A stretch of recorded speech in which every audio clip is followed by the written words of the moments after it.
On October 31st, 1994, American Eagle Flight 4184, officially operating as Simmons Airlines Flight 4184, embarked on a scheduled domestic flight from Indianapolis, Indiana to Chicago, Illinois, in the United States.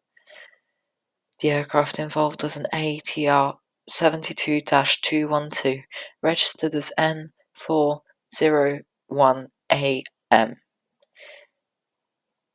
Built by the French-Italian manufacturer ATR, it was powered by two Pratt & Whitney Canada PW127 turboprops.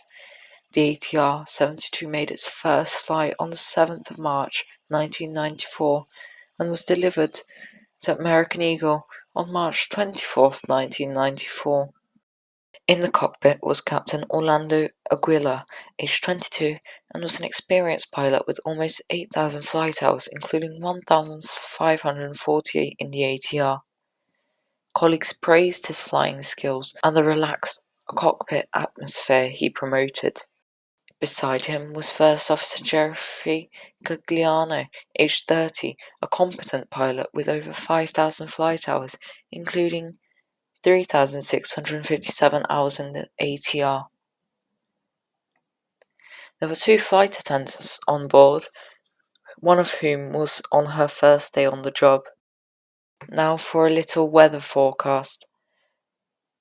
Low cloud ceilings and visibility under 3 miles in the area. Air temperature approximately 45 degrees Fahrenheit or 7 degrees Celsius at the site of accident, but 0 degrees Fahrenheit or minus 18 Celsius at 18,000 feet. Precipitation in the air. Weather observations from Lowell Airport indicated broken clouds at 1,400 feet and an overcast sky at 3,000 feet, with gusty winds and a light drizzle.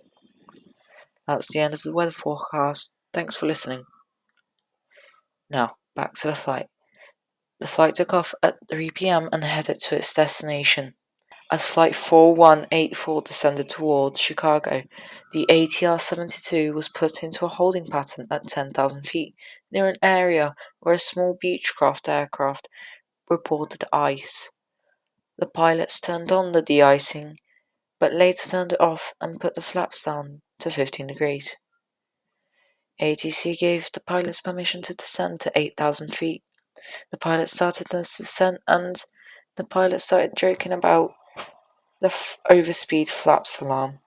Suddenly, the AOA, or angle of attack, deflected to 13.43 degrees right wing down. The autopilot disconnected. The alarms blared.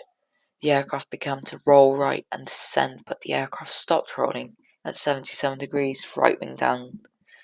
The plane started rolling left, and the pitch went to 15 degrees nose down. However, this was far from over. The plane rapidly went to a 59-degree right wing down. Both pilots pulled the yokes with 22 pounds of force. Despite this, the plane rolled furiously to the right at 50 degrees per second until the plane was inverted. The plane slowly rolled to 144 degrees, and then slowly but surely the plane rolled back to the left, and the nose raised a little, and the plane seemed under control.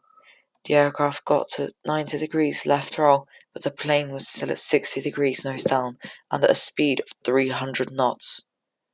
At around 3:38, a GPWS sounded, but the aircraft was not slowing down.